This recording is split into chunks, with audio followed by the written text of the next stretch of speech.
very interesting. Um, from time to time, you'll see a game where one of the corners isn't played for a while, and that creates an opportunity to really, look at the entire board and choose what's the best corner play.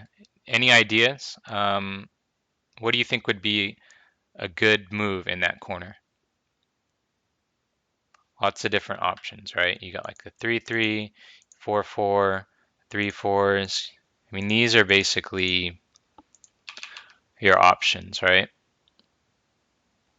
Something that threatens right side up. Yeah, I wouldn't use the word threaten because I mean it's just going to be one stone, and black has a big wall up there. But right, white is definitely thinking about these stones. So he plays the 5-4 point. He's playing a move in the corner, and he's looking at reducing that potential moyo over there. So it's pretty interesting, I think. Let's take a look at C. C, I think, is also a good idea. Ocean C's idea here is that in this case, white's open door is on this side, which means it's hard for black to approach from, the C direction. So that's another way to try to limit uh, black's influence up there. Shuwa plays here. Black plays the biggest, most valuable move on the board, which is to, approach the unfinished corner. This is the most usual place to actually make that approachment.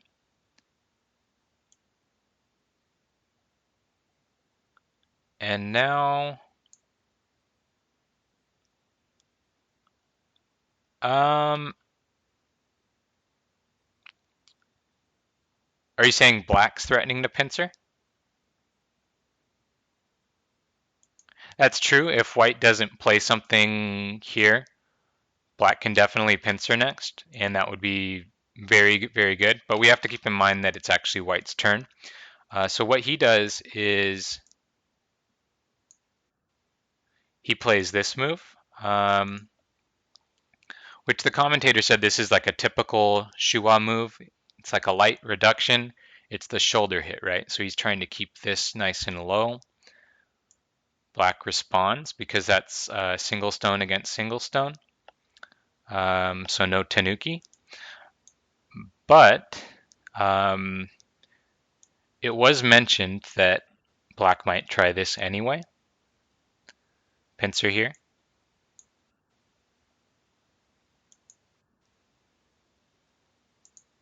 Then white would get to follow up here, and this would be a completely different kind of game. This would become, a big fighting game.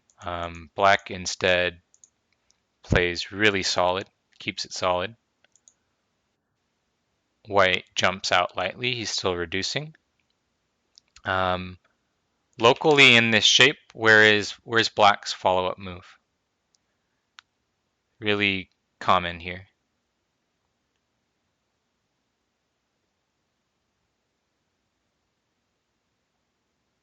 Right.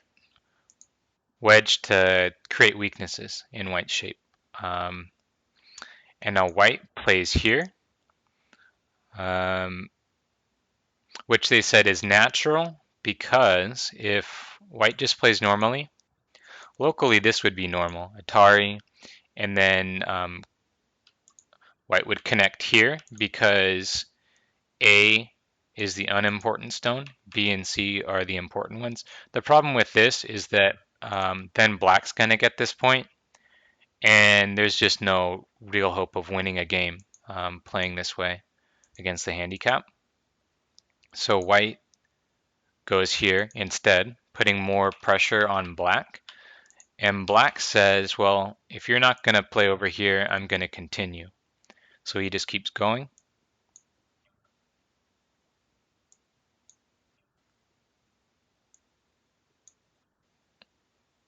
White Hanes here because he's not too worried about the cut. He's got helper stones nearby.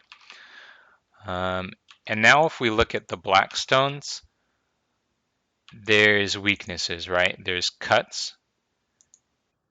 Black plays here, which is a very solid move. It means that A is not a sente cut. Let's just take a look. I'll put just a random move over here. Black or white can't capture these two stones right now. Like there's no ladder or anything, but they're really weak and white can try to use it somehow.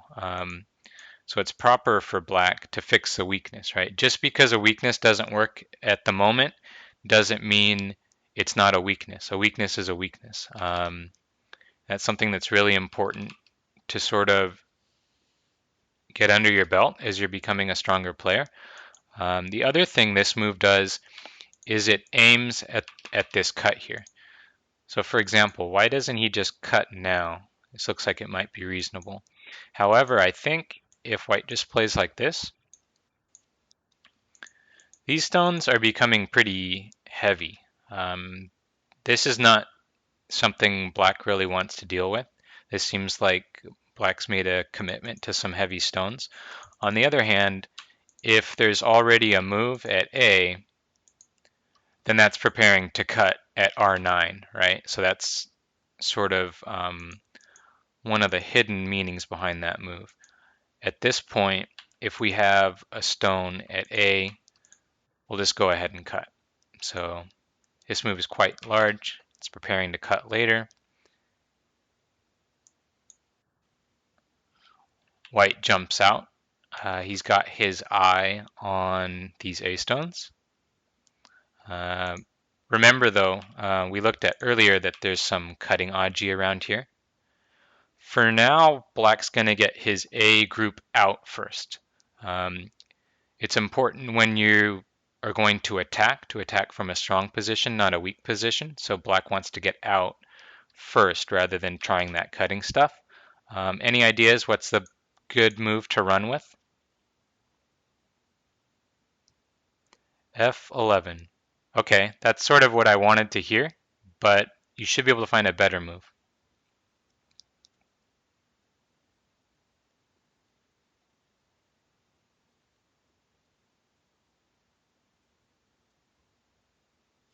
Any other ideas? D10. Okay, we got D10, E10, E11. Well, you guys haven't gotten Shua's move yet, but these are some interesting possibilities. D11.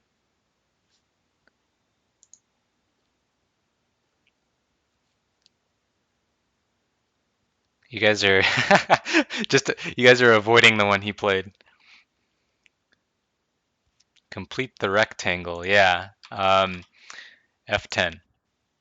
Um, so I haven't actually analyzed all these 6 different possibilities, but what's important to understand here, um, this is just normal, right? Like this is the normal move we think of. We think, oh, I'm going to jump out, one space jump. But that's, that's in a normal situation where you're jumping from one stone. I'm going to go one space. Okay.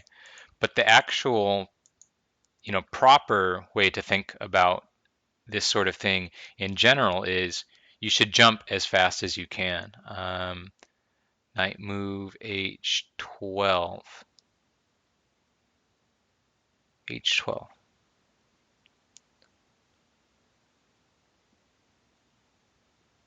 Oh, so you're thinking keep more solid in this area so that maybe you can attack these stronger?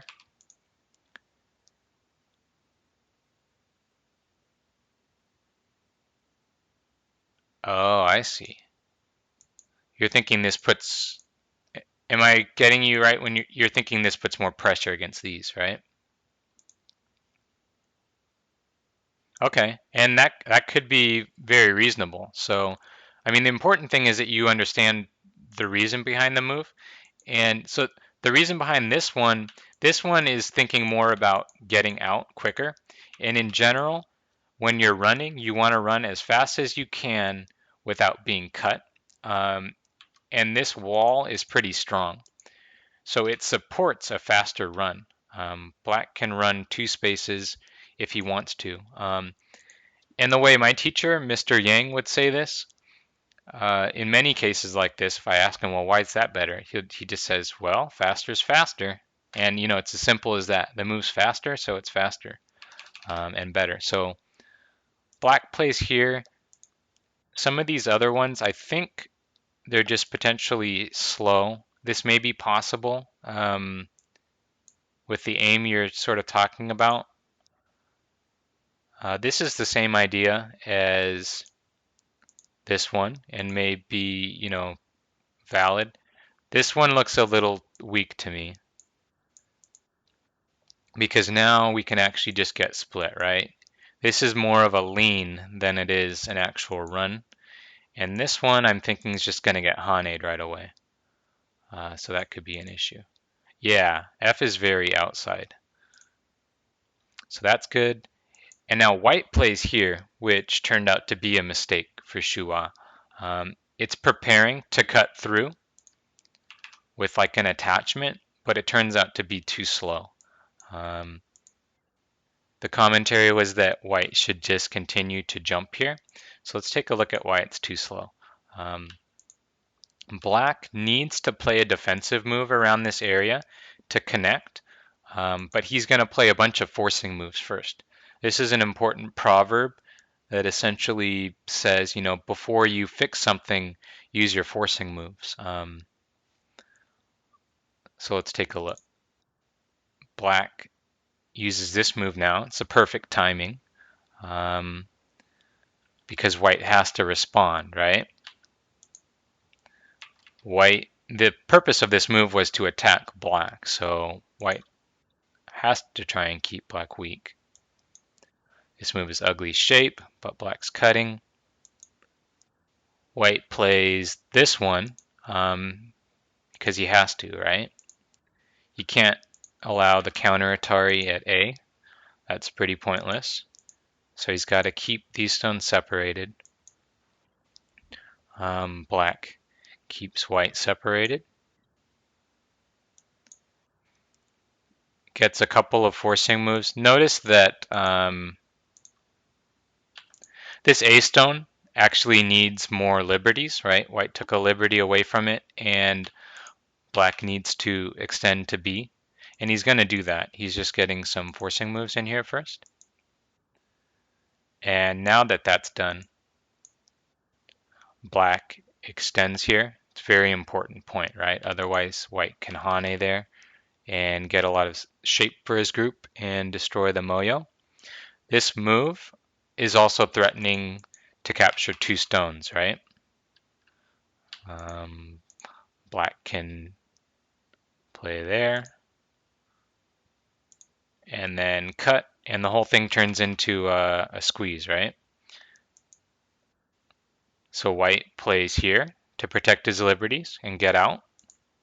Let me just show this real quick, just in case.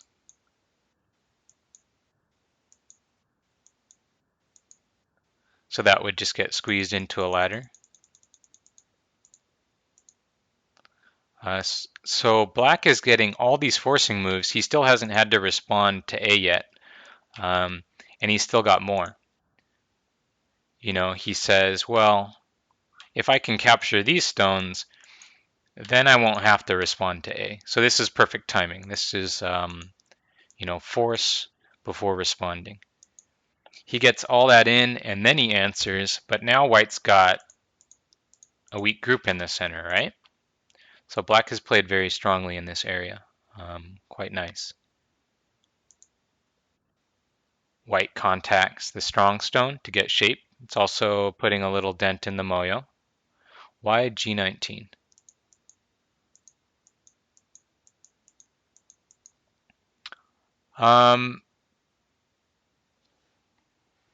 G19 is essentially just a forcing move that white has to respond to right now. I mean, it's very unlikely that white would ever ignore this later on, but right now it's a sure thing. that he'll respond. So he's using moves, and